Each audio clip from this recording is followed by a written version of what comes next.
members.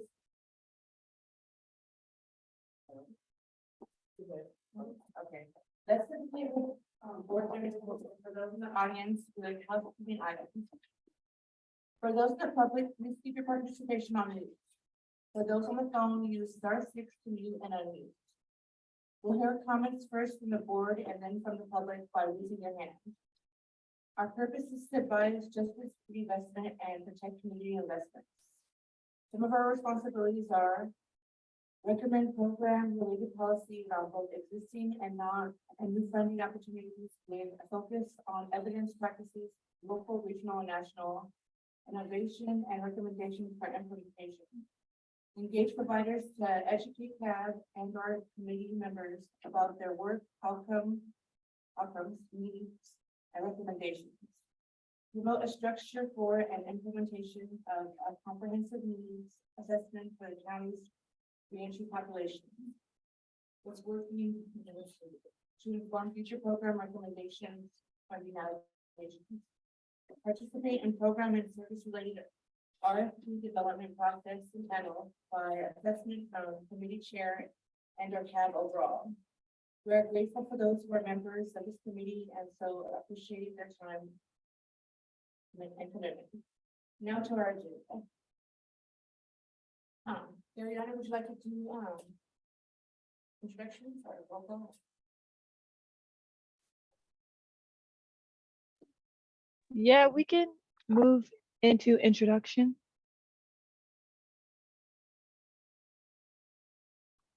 Christina? Oh, yeah. Yeah, I can do the roll. Ariana, I can also do roll call. I have it right here. Okay. Ozzy Carter. Present. LaTanya Thompson. Here. And Rena Moore. Present. All members are in attendance. For introductions with people online introduce themselves as well. I can. Oh, sorry. Go ahead, Jill. It's really hard to hear you guys in the room. And when I turn the volume up on my computer, the people on Zoom are super loud. Okay, you guys hear me okay? Sorry about that.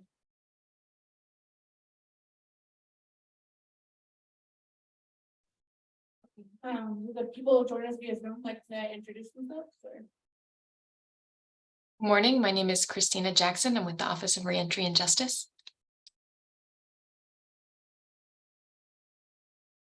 Good morning. My name is Garyana Youngblood, and I am also with the ORJ.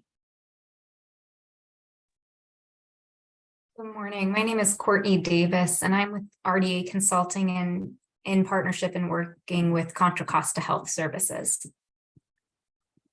I'm Jill Ray with the Office of Supervisor Candace Anderson. Are there any announcements? Oh yeah, all right. Hi all, Tracy Giller here from Office of Reentry and Justice. Sorry, are there any announcements?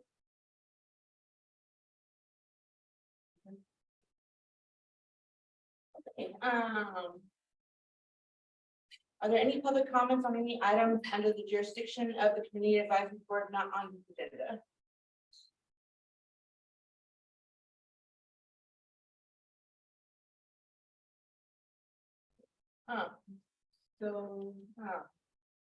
None being heard, move on to item number 3, which is approval of the minutes from the June 15th, 2023 Programs and Services Subcommittee meeting. Attachment on page 4.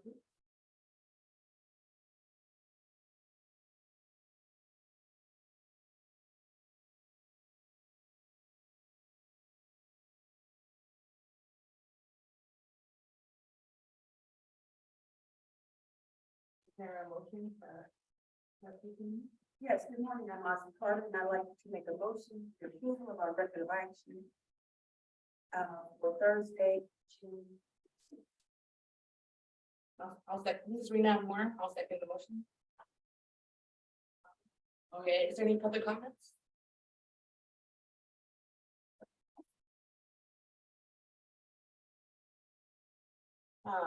None being heard, we can vote. Ozzy Carter, Aye. Latanya Thompson, Aye. Rena Moore. Aye. Motion passes unanimously.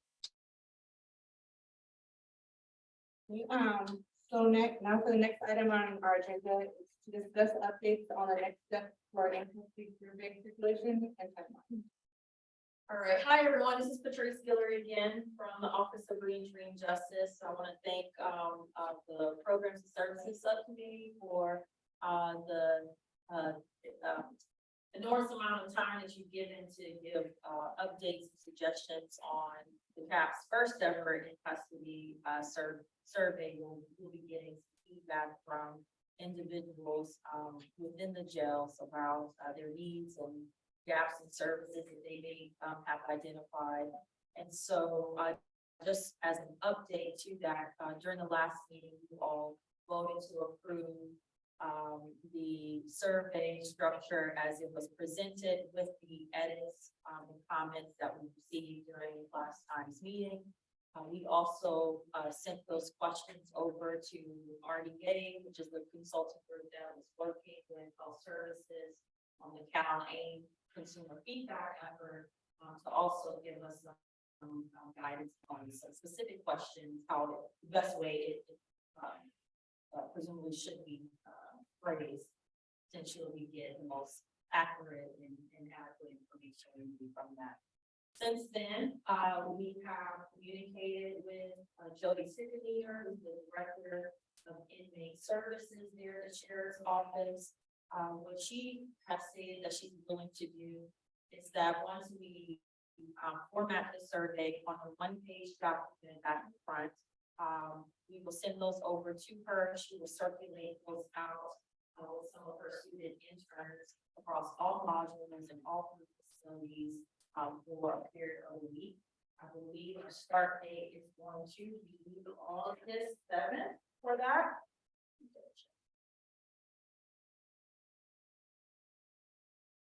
Yes, the week of August 7th, and we should expect to receive scanned copies of the filled out surveys by Monday, August 14th. Because those that are in custody only have access to pencils to fill out those survey forms, they'll do their absolute best to scan, darken the information so that we, once our office receives it, we can then input that information in an electric format and doing some analysis from there. Once we get a sense by the 14th of the total number of surveys that were collected and sent over, that will give us a better gauge of what our internal timeline should be in terms of analysis and creating a similar presentation as we want to do for the August full body meeting where we'll be presenting the provider survey results. So that's essentially the latest on that. I'm happy to answer any questions folks may have. Any questions from the board?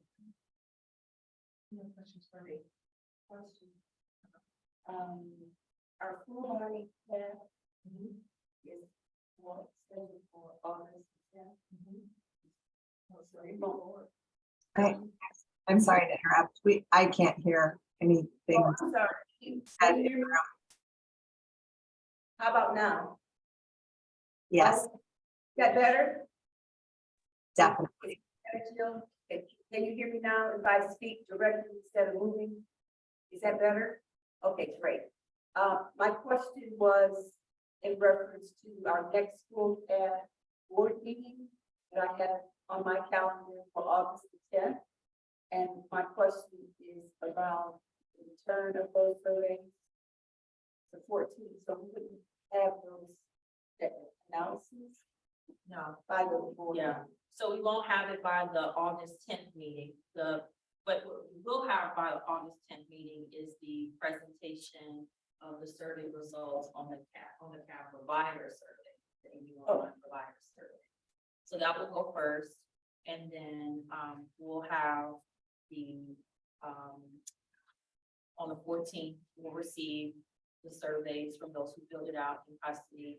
We'll get a sense of how many were filled out. And then that will, as I mentioned before, kind of indicate how long it will take us to input information and do the analysis. That's about that. So still kind of open-ended in terms of when we'll have it back to you guys with the analysis or presentation. My hope is that since we'll be having our CAB agenda meeting by the end of August 28th, for those on the call who aren't familiar, the chairs of all the committees meet to go over agenda items for the next meeting, next several meetings of next month.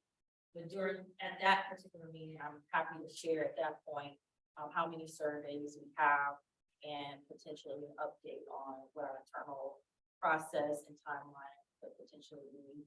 So that way we can get that information to you, if not for the September meeting, then at the very least the October meeting. It'll depend. Like if we have 50 surveys compared to 300, you know, we'll have to see. Okay, are there any comments from the public? None being heard, we can move on to our next agenda item, which is. Oh, I'm sorry. One more thing, since Courtney from RDA is on. I think I mentioned this to you guys before, that those last few, I would want to say it's about 3 or 4 narrative questions. RDA did agree during their focus group. So they're hosting focus groups while in custody, or for individuals that are in custody as part of their feedback effort on all things related to CalAIM, and then a little bit broader in regards to services around pre-release support and connections in the community. So they did agree to incorporate those questions into their focus group protocol. But given our timeline, Courtney, when do you suspect that that will be incorporated in your focus groups? I know you have some coming up soon, and then also later in the earlier part of the year, or what have you. Yeah, that's a good question. The focus groups we're doing in 2 rounds. It's kind of a 2-cycle process. So the first round of focus groups should be here in August. We're finalizing that schedule. And so I would anticipate in probably mid-September to October to have that first round of analysis, and absolutely able to share that with this group here as well. And maybe even sooner, but I would say mid-September to early October is that timeline. And then from that learning, I think connecting with you all would be helpful, as well as we're part of the pre-release work group. We'll have some discussion about what was heard. The pre-release work group will take some of those actions forward, and then we will kind of design probably an updated protocol and go back into facilities towards the end of the year to the first of 2024 and do that process again. So we can make sure, Patrice, we connect that to you so this group continues to get that information. And we'd love to make sure that our timeline is in advance enough. If you have any other additions to a focus group, we could do that in our next round as well.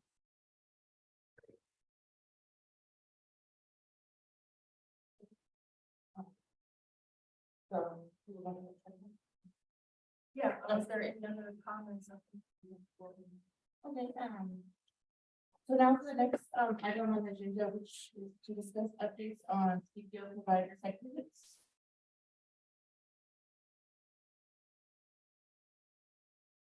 So, for me in particular, I was able to schedule my site visit with purpose. It's on August 9th at 1 p.m. And I'm still working on the one for the local. Oh, I'm sorry. For me personally, I scheduled the site visit for Men and Women of Purpose for August 9th at 1 p.m. And then I'm still working on scheduling, my, below family center. And for folks on the call, Men and Women of Purpose is our 8109 contractor CVO that provides peer mentoring support in West County, and then Lau Family Community Development is our 8109 housing provider.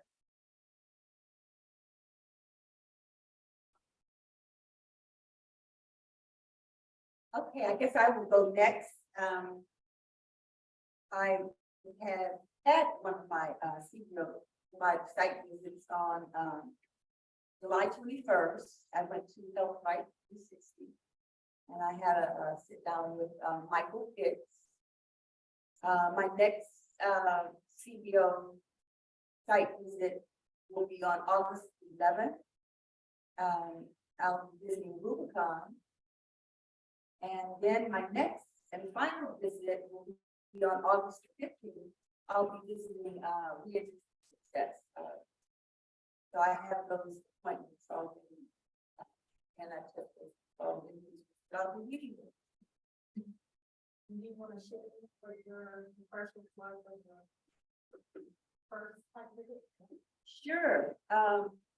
Well, of course, it was very enlightening from what my perception was previously about health. Like, I got clarity that this organization had individuals who were working in the fields, and they were actually leading clients where they were. And they didn't actually have, per se, clients coming into their office. And the questions that I asked were relative to what we had decided to talk about, specifically how they handled notions of individuals who had disabilities, if they were non-diagnosed, how they handle certain situations.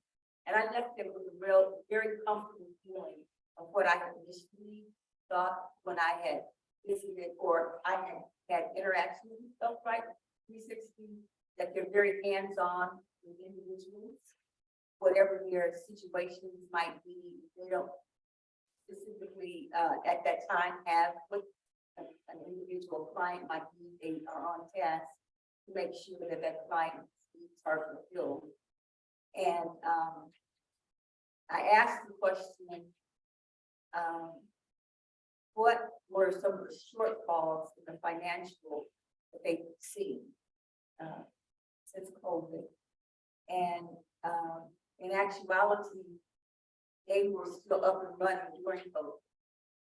And the thing that I walked away from, that they would be most valuable, the financial, and if this were a perfect world, would be a pool or financial reserve where situations were to arise. Say, for example, a gentleman came in, he was about he needed money for licensing, say, for union, in order to get himself certified or registered. We have funds that need to be available just to make sure that they write their check. And do that. These would be funds that are not really on the record, for any shortfalls that they might have, because from my understanding, there are always some types of emergencies that they don't have allocations. And this was just like fun, fun. And I thought that was something that was considerate, because anytime you have organizations, anytime you have a collective of individuals who are doing similar things, it's definitely different in whatever capacity they are. And there's always something that comes up in shortfall. And it's, you know, when you're in the field, it's what I always love. It's called boots on the ground. You need to be exactly where they are. And if it were a perfect world, I would want them to have some extra money to be able to meet those emergencies. Because, you know, they know they're needing them. You know. It's interesting you mentioned that, because I do recall that being some feedback we got during our RFP process, the review process for the proposals that were received for a number of these state online services. That was definitely brought up a couple times about, the need for some sort of emergency fund. And that it doesn't have to be one specific agency, but that all agencies, irrespective of what type of service that they provide, one or clients that have an immediate need at that point, that needs to be, and they need to have resources to pull from to be able to do that. So, that's certainly something.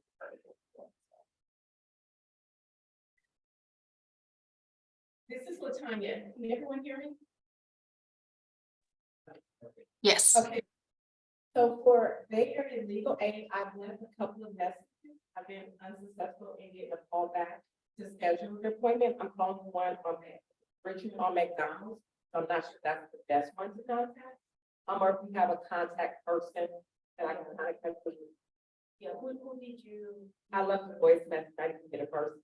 When I called. So you only, okay, well, You talk offline, offline, I can okay. do an email, and share with you and there's a specific reentry team, that's assigned to, Contra Costa, they're in Long Island, civil, legal services. Okay. So we can use those contacts. Okay, and I also, in the process of scheduling appointment with civil. Okay. Those are the two I have. Have you had success with center enforcement? I'll look for that. Okay. I've been trying to get with there. Yeah. Okay, I got you. So sometimes for some of these folks, I would say email is probably the first go-to, followed up by a phone call. But if it helps, I can certainly also I'll be doing that for Arena. I can do an email intro. So that way, I can help facilitate the questions out. Okay. Thank you. Mhm. Okay, are there any questions from the public?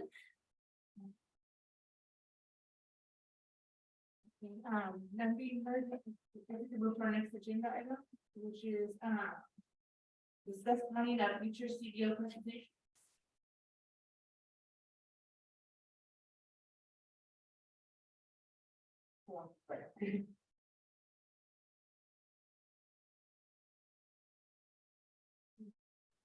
Well, I guess I can start. I'm really curious about the men and women of purpose. And I know one of the things that we talked about prior to us even considering going to the beach, so it's not to go to the ass, but to go just, fulfillment of our wanting to make a connection with the community-based organization. But that's one of the organizations. Ozzy, I'm so sorry to interrupt you. Do you mind moving the speaker a little closer to you so we can hear you a little better? Would that be possible? We're just missing a little bit of what you're saying.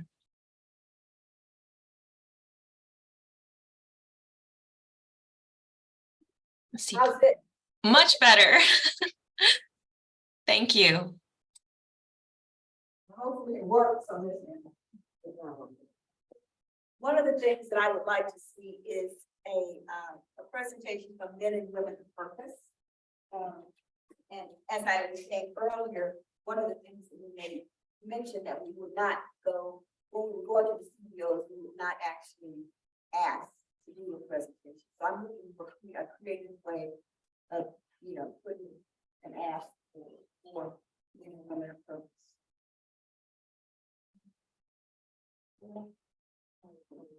Oh.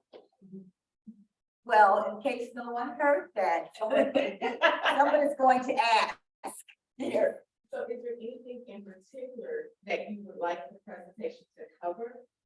Well, if I can really quickly, in the past, CBOs have come and have done presentations to CAB over their program, how it operates, how referrals happen, what happens when folks are enrolled, their staff folks, on, and also share, answer any questions that CAB may have. Just a general sort of overview of their program. So, yeah, so that has typically happened in the past for CAB, and I think this is, so as this agenda item is leading to is how do you guys want to do that again this year? And also in connection with or in conjunction with your site visits as well. So, I'm trying to think, I believe Frank has done presentations in the past for CAP. And now that they have their new, CEO, Shantina, who attended a CAB meeting, I believe that was the last CAB meeting? The one with Impact Justice did their presentation. Yeah, so this will be a good opportunity for really all the new people to kind of get new people in terms of new CAB folks.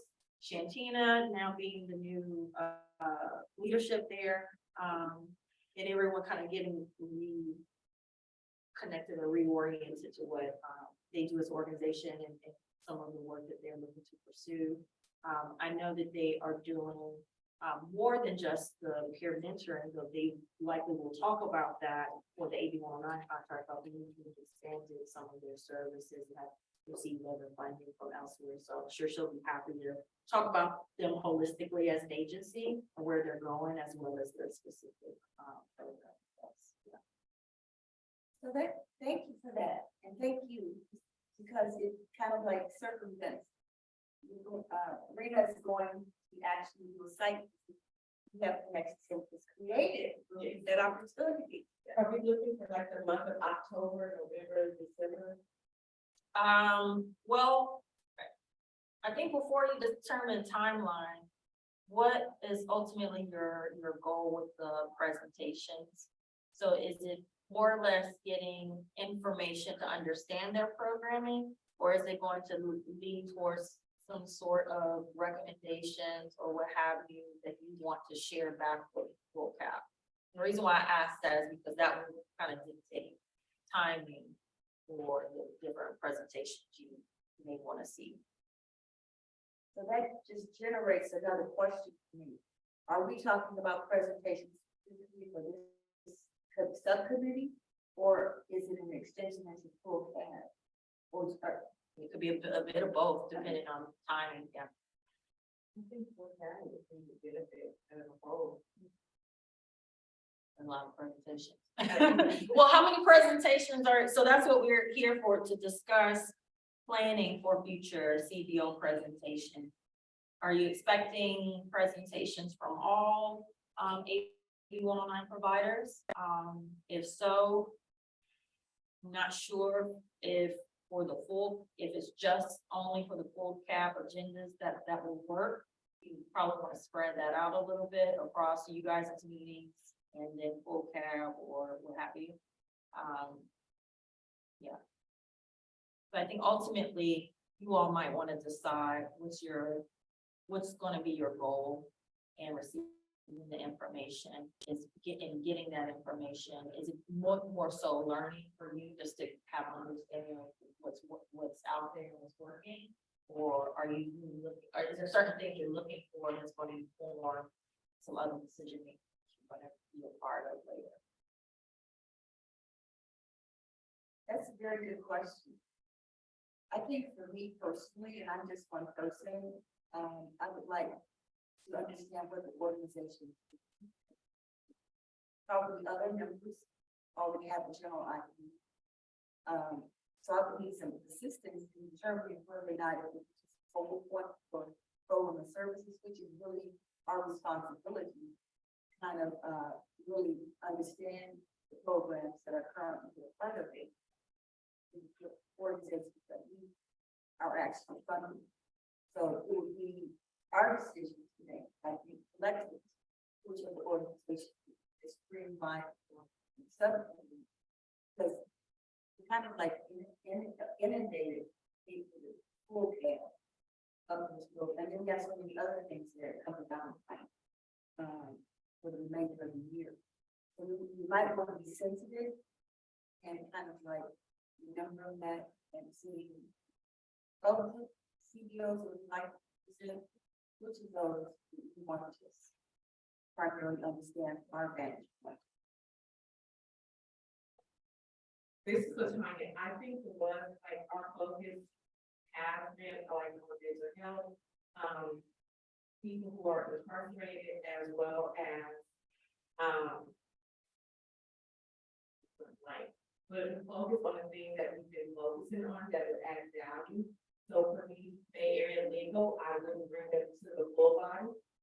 It would be more with me or the subcommittee, because that's more about, you know, that's housing was a better thing. So our focus has been on mental health, people who are incarcerated in housing have been the things that we focus on, that are really impacted. So as a whole, I think we all benefit, but there's something that is not, in those areas, they think about working with them individually or mentor them, would be my opinion.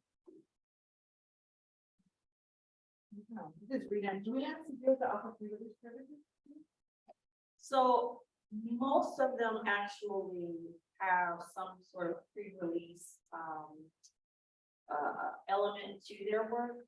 They work closely with Game Plan for Success, which your fellow CAB member Nicole Green is a staff member of. That's through the Office of Education. So that Game Plan for Success, though led by a county agency, they then connect with all of the contracting CBOs to invite them in to then meet with individuals there, or if they're hosting orientations, they have those providers do presentations and things like that.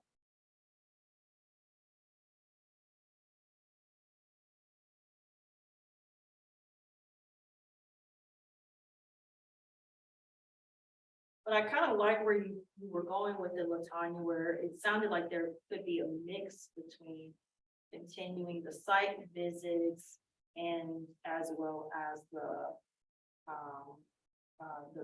presentation, or maybe one can serve in the purpose of the other. I was starting to hear that a little bit. I don't know if I got that right. Yes. So the ones that have value, but we haven't really focused on as a full body, we can do our site visit. But for the areas where it's impacted, and our local point have always been like homeless, mental health, and incarceration, we can bring that to the full body. So that as a whole, we benefit, and each need seems to be around it. And especially from the, have earlier this month, with mental health, a lot of people walk with a lot of information that you want to order information. And I think it was very helpful to understand like what resources out there and ways, roadblocks they were actually, you know, out of space. So for me, that meeting was very helpful, and I'm glad that they were in the full body. It wasn't just to like a site visit or to a step visit.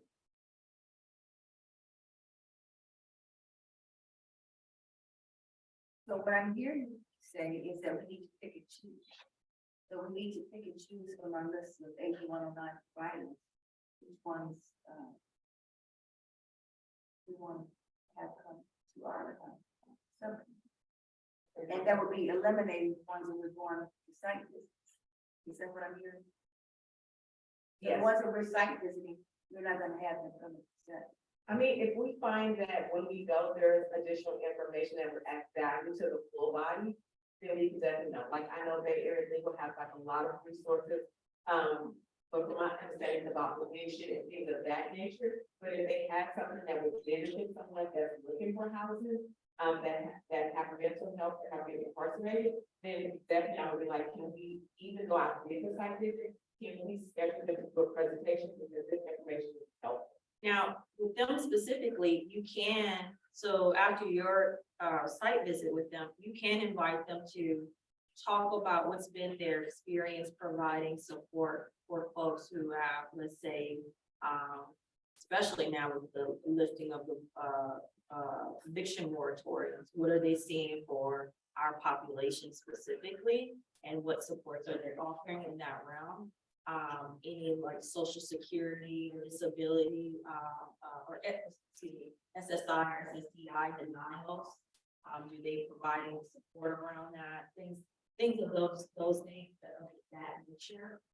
They have in the past done a lot of work, so much legislation has changed now in terms of I'm not sure if we still have it, but we used to have homeless court here in the county.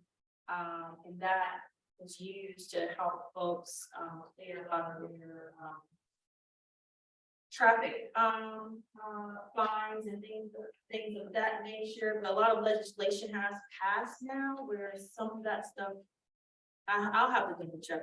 But anyway, all to say that for some of the areas that you are particularly interested in, you can certainly, when they come to present, ask that they have a slide or two on those, on how they address those specific issues.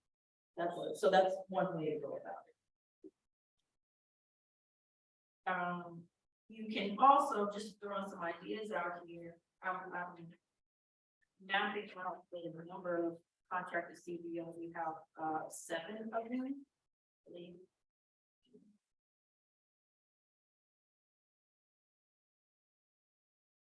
Yes, we have 7. And so over the course of the next 3 months, you can schedule 2 presentations each for this committee. So September, October, November. Right? Or one will probably be 3.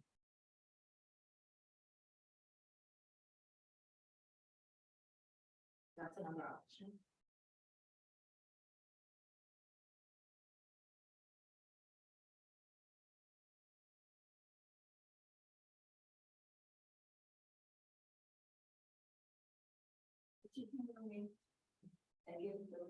Sure. So we have Law Family Community Development, that's our 819 housing provider.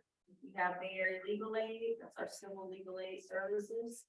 We have the Reentry Network and the Reentry Success Center. Those 2 are reentry service hubs. One for West County, the other service in the East. Men and Women of Purpose provides peer mentoring for West County. We have Center for who does family education. The Rubicon is our.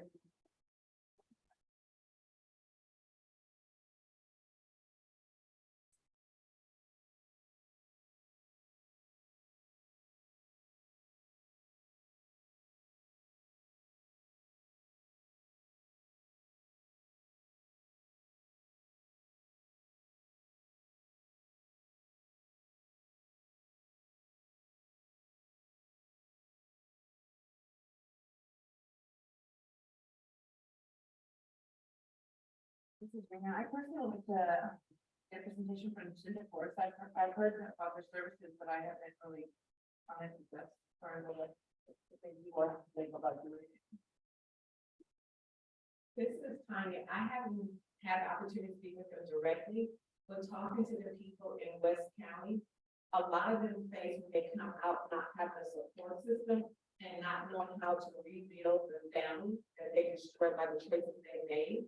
And so if we can have that and understand what they do, I think it would help us to better be able to serve and understand from the service we get back on August 14th of what is needed and what that looks like. So I agree with you. That I think there's be represent to the full body.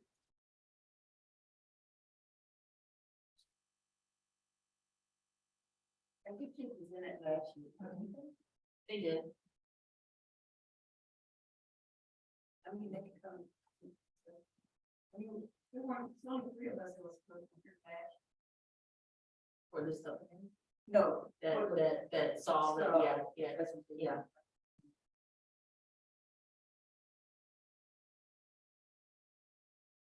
I'm open. I really wanted to, like, the choice to be what's going to add the most value to us as a whole.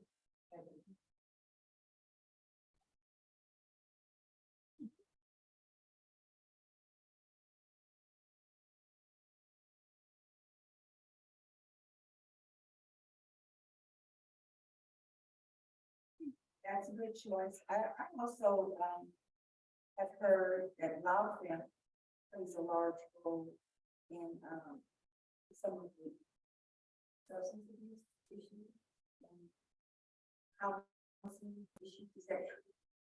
But I think that I would like to really get, because I've never heard or been a part of a presentation exactly what they do. I think this whole list, we could go down. You know, it would be beneficial. And then we can just look at like where it makes sense to pair them, those are the oldest, where it kind of like it gels together and makes sense. So if we did like re-entry, we talked about two different areas that they did to have on the same day. Maybe law, family, and center force together. And then I'm not sure if they are if they go. And then we kind of look at months. That's kind of depend on their schedule. Our plans might not coincide. I think the first reason, which is really deciding out of these, we're going to focus on. We still have time constraints, and we have to take consideration. Your plan is always, who would come in and presentation. So there are 7 of them, and then instead of we did 2 a month. Yeah, or Or they would, yeah, so we can, depending on the sequence, who you would want to go for, or if you want us to pick everyone, that's fine. But we could ask them if they're available to present to the Programs and Services Committee with that, meeting date. And, you know, our office would get their presentations well. So how about me making this suggestion? This is awesome. I would take Loud Family and Bay Area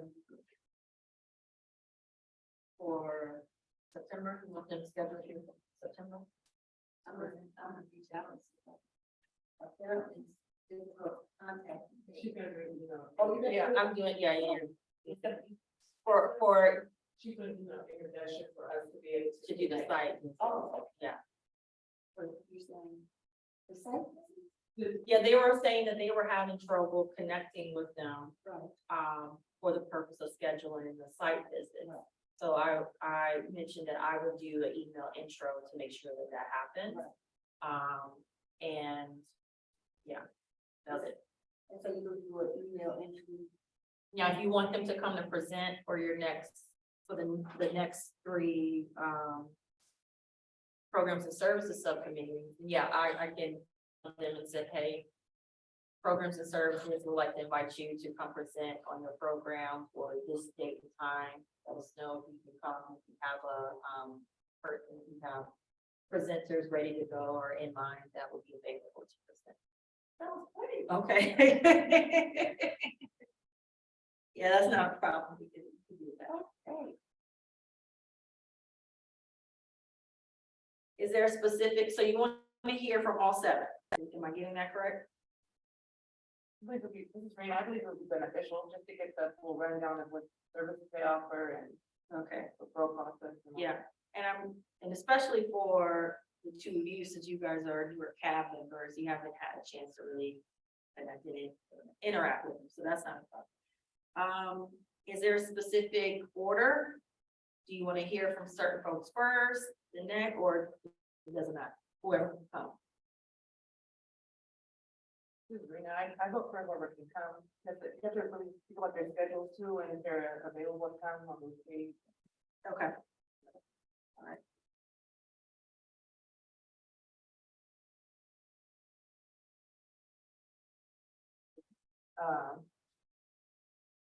So, are there any from board members or? Are there any comments from the public? From on Zoom? Okay, so then being heard, move on to next step.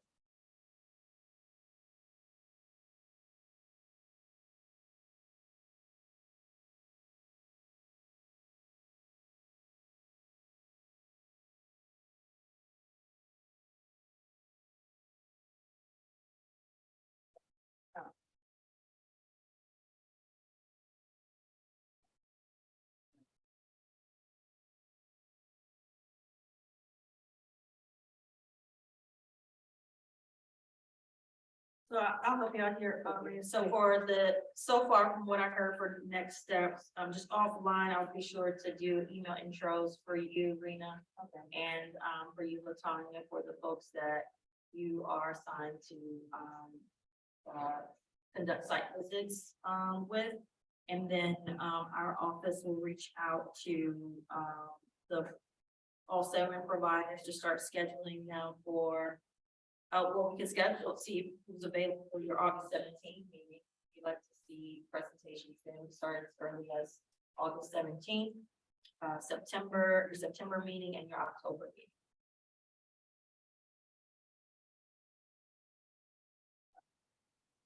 And if the other thing as well is if we happen to have a update by then on how the survey circulation is going, and custody, we'll also provide updates.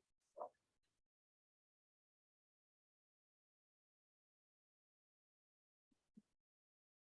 is there anything else you guys would like covered for next meeting, Jimmy?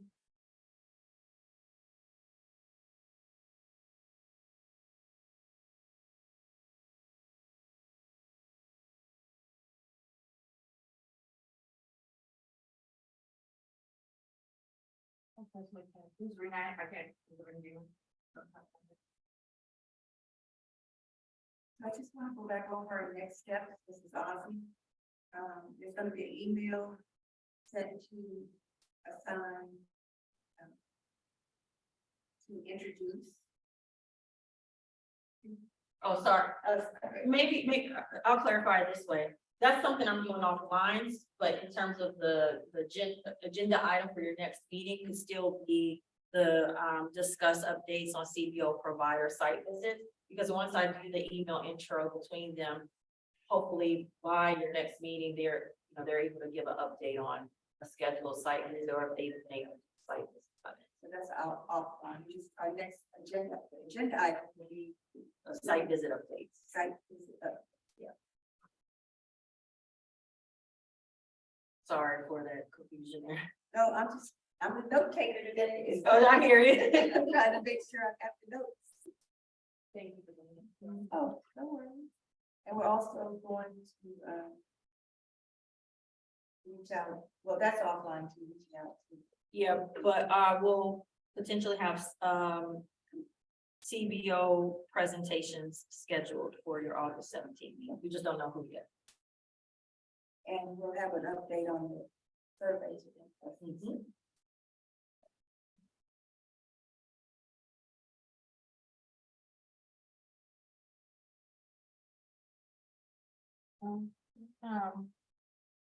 Wording, comments from board?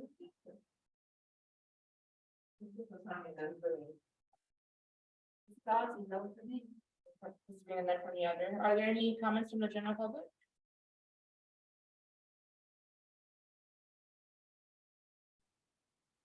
Okay, none being heard, I guess we can adjourn our meeting, our next subcommittee meeting is August 17th at 11 o'clock to 12:30 p.m. Thank you all for coming. Thank you. Great job, Rita. Great.